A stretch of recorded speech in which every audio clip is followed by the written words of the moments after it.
Here's a question for you. What's the name of Batman's alter ego? Bruce Wayne, right? In the 1989 video game by Ocean Software, it was something else. What are you? Now, securing a license like Batman was huge. Tim Burton's Batman wasn't just a film that summer, it was an event. Batmania, the papers called it. Michael Keaton as the hero, Jack Nicholson chewing the scenery as the Joker, Prince doing the soundtrack, and somewhere north of $750 million in merchandise sold worldwide before the hype had even settled. Word around the studio was that Ocean paid something like $1 million just to secure the license, and spent close to another $1 million turning it into a game across every format available. Amiga, Atari ST, Commodore 64, ZX Spectrum, Amstrad CPC, MSX. But figuring out how to turn a multi-tone movie into a single cohesive game was another challenge entirely. Head of development Gary Bracey decided very early on that the game shouldn't just be one repetitive side-scroller.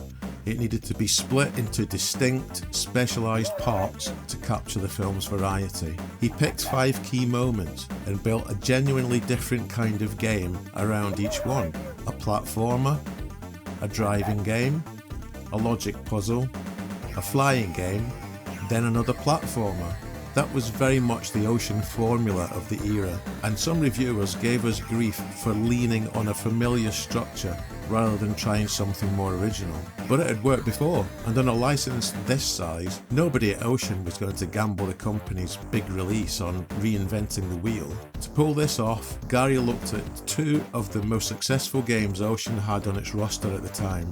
First, RoboCop, which had been sitting comfortably in the sales charts for an incredible 18 months. Second, Chase HQ, which was being celebrated as one of the finest arcade conversions ever brought to the ZX Spectrum. So, Gary did something ambitious.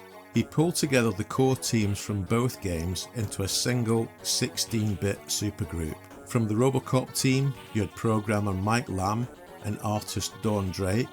From the Chase HQ team, you had programmer John O'Brien and myself as the graphic artist. It was also the first time in Ocean history that 2 different teams had been brought together on one project. Now, while John and I were getting ready to tackle our sections, Mike and Dawn were actually still finishing up the ZX Spectrum version of Batman. Once that was wrapped, they moved straight over to create the side-scrolling platform levels for the Atari ST and Commodore Amiga. If you compare the Spectrum version and the 16-bit versions, you can instantly see Dawn's animation touch. The character animation style, the background detail, the graphical integrity, it carried seamlessly through both projects. Gameplay-wise, Mike and Dawn's levels shared a lot of structural DNA with RoboCop, but tailored to Gotham. So in a sense, Batman's alter ego in this game was in fact this guy, Alex Murphy. Instead of firing a gun, you threw batarangs, but the major new gameplay feature introduced to make things far more dynamic was the grappling hook. You could fire it straight up into the air, latch onto ledges above, swing across the gaps, and climb up to higher tiers. It added verticality to the level design that completely changed the way the game felt to play. Between the action stages, the game also featured dedicated puzzle stages where you had to analyse and deactivate the Joker's toxic Smile-X chemicals, hidden in everyday household items, before you could move to the next stage. These puzzle sections were programmed by Alan Short, a brilliant developer who had previously done a lot of work on the Commodore 64, including titles like Arkanoid. While Alan, Mike and Dawn were working on their ends, I was adjusting to working on a much bigger, more powerful 16-bit machine. On the 8-bit systems, options were severely limited, but now we had 16 colour palettes to play with. To teach myself how to handle colour gradients and shading with 16 colours, I built a palette scaling 16 shades of grey, ranging from pure white to black. To practice, I started drawing little grayscale portraits. I think one of the first things I ever drew was a portrait of Oliver Hardy from an old black and white photograph. Around that time I found a magazine with promotional photographs of Michael Keaton as Batman and Jack Nicholson as the Joker, just to practice using the palette before I'd even officially started drawing assets for the game. I brought up the editor and drew portraits of both of them. While I was sitting at my desk working on these, I felt someone standing right behind me. I turned around and there was Gary Bracey. He looked down at my screen and asked, "What's that for?" I said, "Oh, I'm just practicing learning how to use the colours." Gary looked at them for a second and said, "Oh, I really like them, put them in the game." Then he turned round and walked off. So we had to figure out a way to actually use them. We ended up giving the artwork to John to place right in the middle of the status panel at the bottom of the screen. I believe Dawn had originally drawn the frame for the status panel. The idea was that as Batman took damage, his face would slowly transition into the Joker's to display your remaining energy.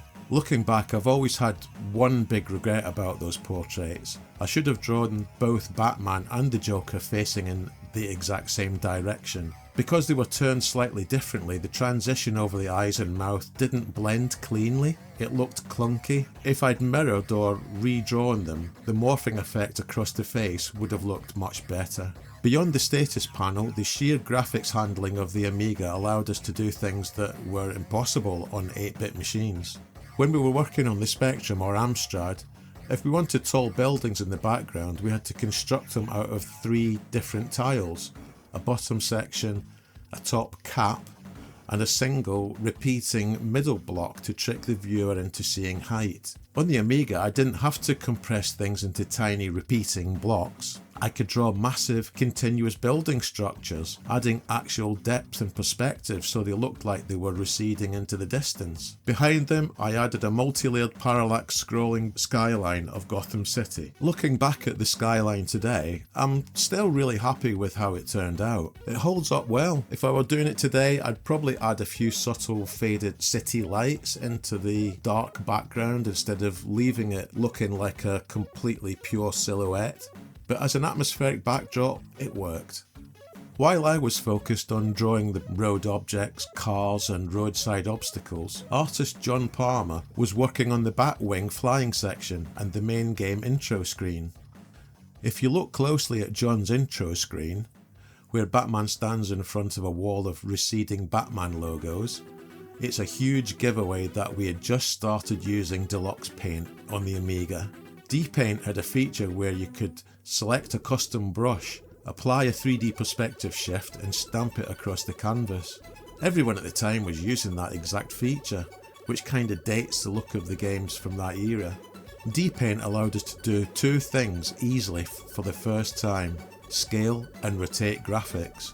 For the objects, I would draw the largest version of an asset first, then use D-Paint's scaling feature to shrink it down for the distant frames. However, D-Paint's index color scaling was rough. It left ugly pixel artifacts, so I had to go into every frame and clean up the pixels, manually smoothing out the color transitions.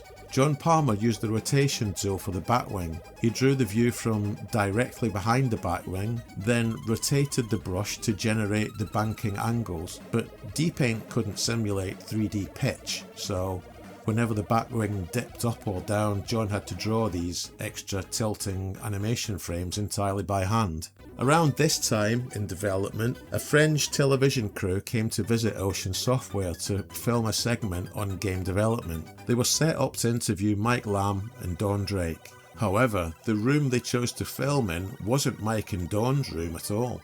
It was actually the room shared by John O'Brien and me.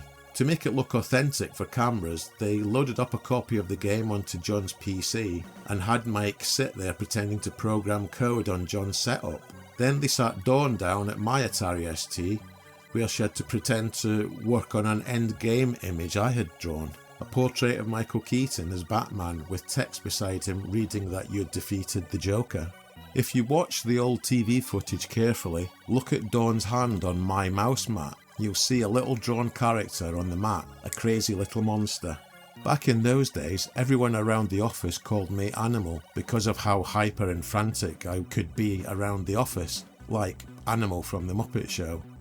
Whenever I drew the infamous internal Ocean comics, a humorous pass-around comic strip reviewing life at Ocean, I always drew myself as Animal, which eventually morphed into the Tasmanian Devil from Looney Tunes. Now, while constructing the Batwing levels, one detail drove me absolutely nuts: the Joker's parade floats. We had actual reference photos showing giant spotlights mounted on the floats with a big 200 sign on the front. I wanted to draw a massive, towering beam of light shooting straight up into the Gotham night sky from these spotlights and rotating left and right. The problem, the Amiga couldn't process alpha transparency in real time. I couldn't make the light beam semi-transparent so you could see the background buildings through it. Instead, I had to settle for drawing a pathetic little static light aura around the spotlight bulb itself. It was nowhere near the cinematic beam effect I wanted, but hardware constraints gave us no choice. Despite those technical hurdles, everything was progressing smoothly, except for one massive problem. We were rapidly approaching the end deadline for the project, and I still had not drawn the Batmobile. Why? Because Warner Brothers was keeping details under lock and key. We had virtually zero reference material for what the cinematic Batmobile looked like. Gary Bracey would walk into our office every few days asking, "When's the Batmobile going to be ready?" And I'd reply, "Gary, I literally don't have any photos of it. I don't know what it looks like." I bought every magazine I could find. Computer magazine ads showed tiny, low-resolution cutouts of the front wing, but you never saw the full body, and definitely couldn't see what the back of the car looked like. I was in a total panic. We were just weeks away from the ship date, and the hero vehicle of the game wasn't drawn. I tried desperately to find a workaround.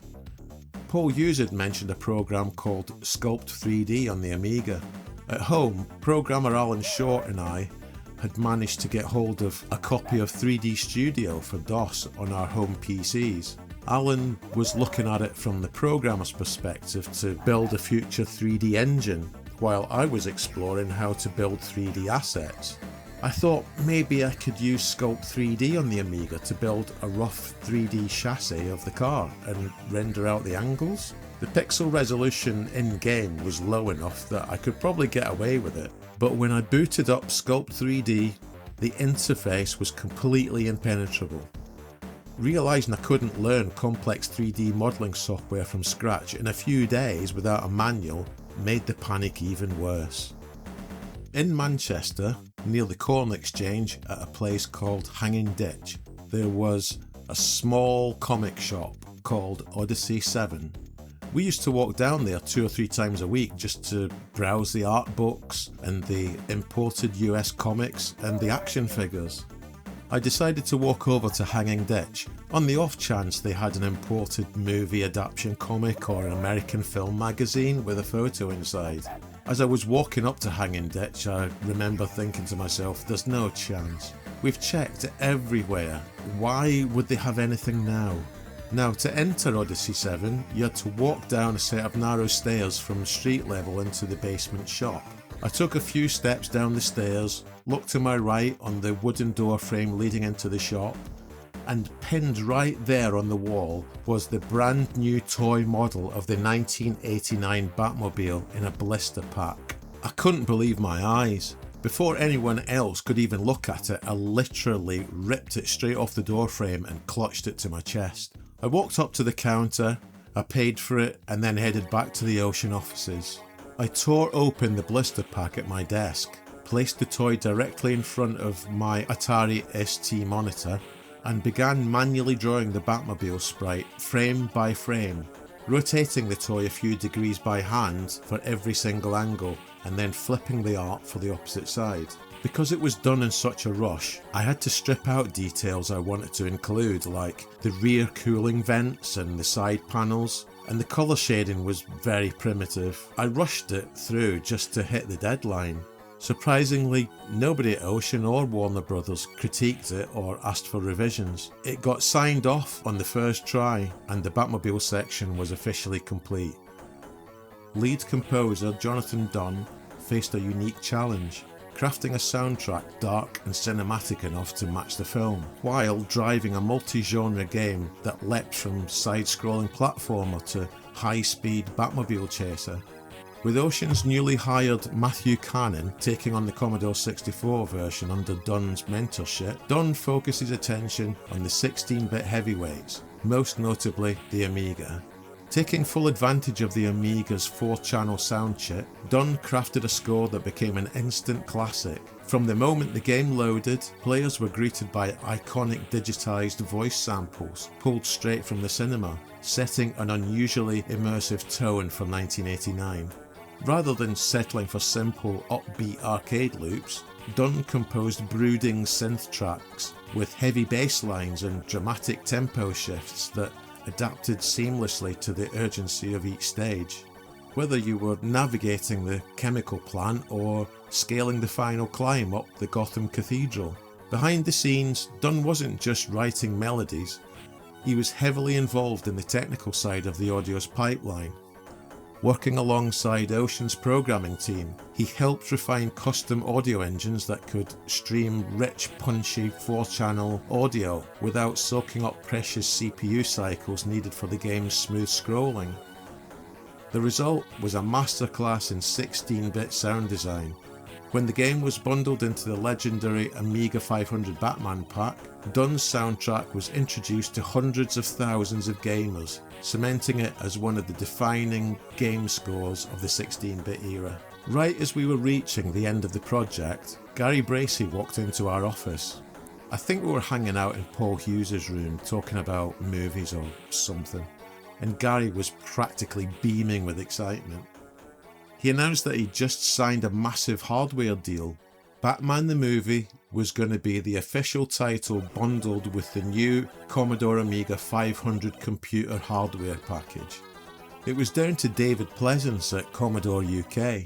He wanted our game badly enough to build an entire hardware bundle around it.